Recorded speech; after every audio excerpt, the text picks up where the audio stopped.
Ladies and gentlemen, and welcome to today's debate. The gripping topic of this debate is the largest bankruptcy in history, the collapse of Lehman Brothers. This decision to let Lehman fail was taken by a handful of men and had an overwhelming impact on the whole financial system.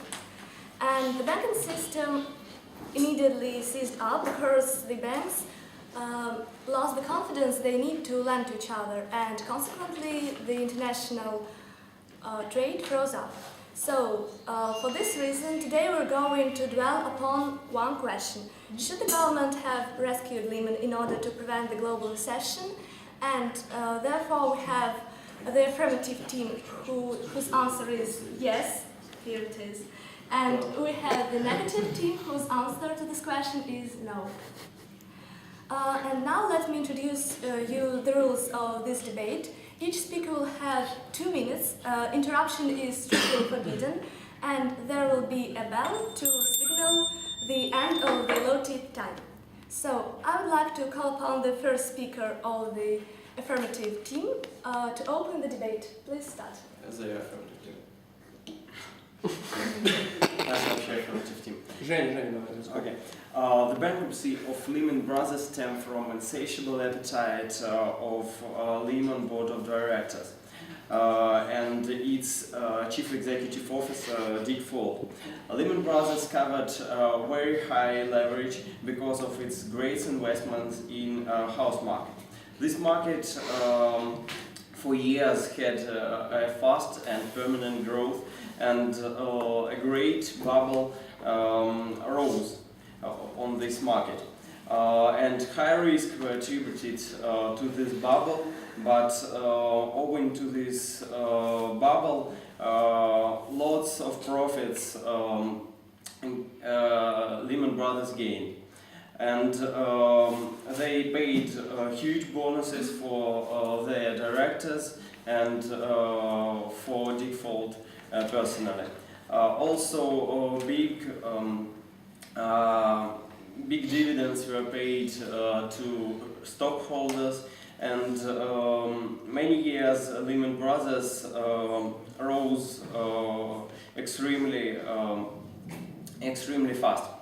But Lehman Brothers should have paid for its losses during the bust of this bubble, and go to the wall if it fails to do it.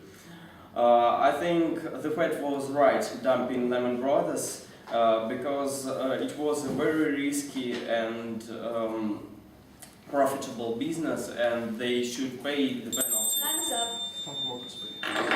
Now I'd like to call upon the first speaker of the other team. May I begin? Of course. Good morning, ladies and gentlemen, and thank you for giving me the right to begin the speech of our team. So, in 2008, we witnessed a seminal event in the history of the world economy. Lehman Brothers, a bank with longer than 1 century track record, was left on its own by the government, lacking resolve to authorize a bailout. And there are 3 main reasons why such behavior was unacceptable, and Federal Reserve should have saved Lehman. First of all, don't you think that the government should be consistent in its policy? And what were government's actions to salvage AIG and Bear Stearns, and at the same time abandon Lehman? Such unpredictability of financial officials reduces the confidence at all levels of economy, since investors, employers and consumers become less certain about the future. And let's move on to the second point. There is a well-entrenched view in the media that taxpayers should not foot the bill for the corporation's mistakes. Now tell me, why should they pay for government's mistakes? The Federal Reserve's stern refusal to bail out Lehman resulted in the meltdown in the global economy, and the losses of trillions of dollars on the quantitative easing, and losses from recession not yet estimated. And finally, let me draw your attention to the fact that many experts berate Lehman Brothers for taking on too much risks and using financial instruments of dubious quality.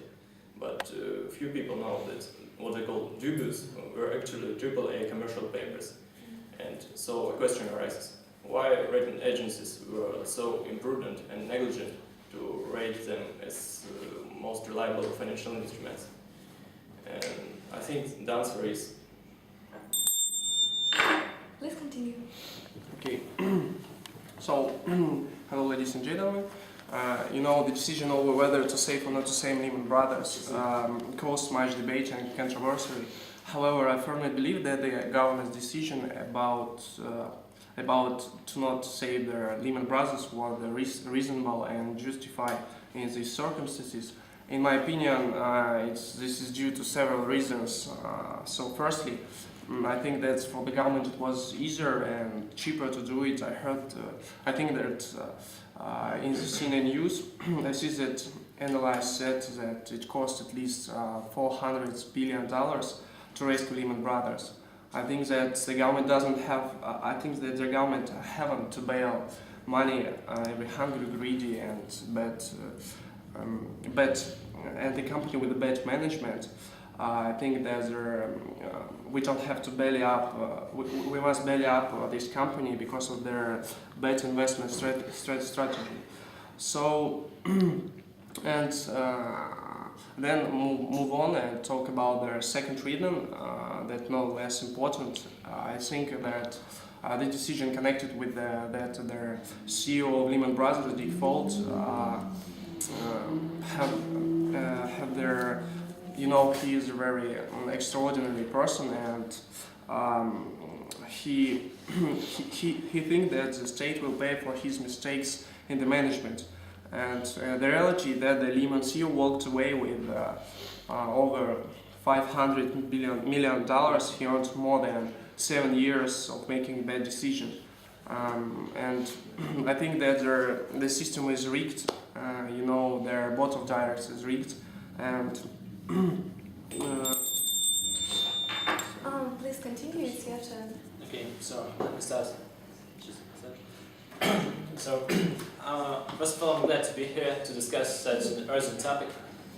But, however, if we take a closer look on it, I think there is nothing to discuss, because if we raise the question, should the government have rescued Lehman? The answer is obvious: yes, it should have.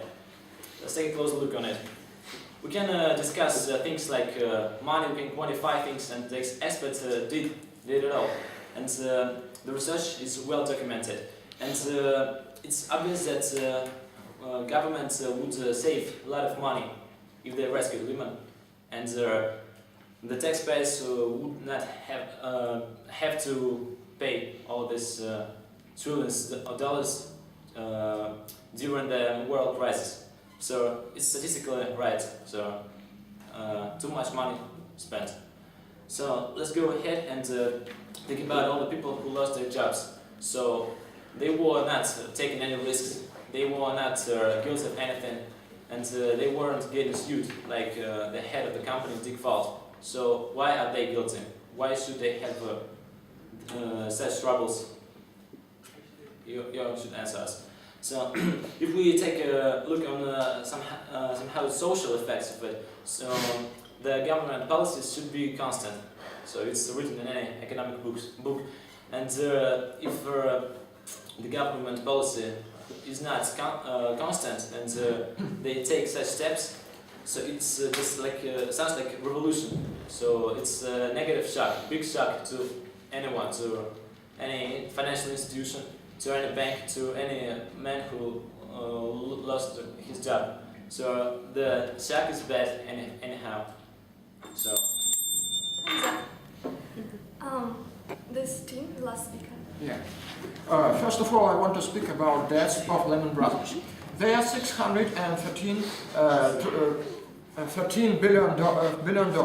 It's 5% of the United States GDP, and it's the enormous sum of the money. You see, this sum of the money equals to the war part of budget of the United States, and it is the main part of the United States budget. So, if you think that taxpayers should pay for this, I think it's false, because if Dick Food play with the money as with dirt, and after all his company came bankruptcy, and taxpayers should pay for it. No, I think it's not problem of the taxpayers. And secondly, I want to tell about stability and effectiveness. Everybody knows that central bank should think not only about stability, but also about effectiveness. Lehman Brothers wasn't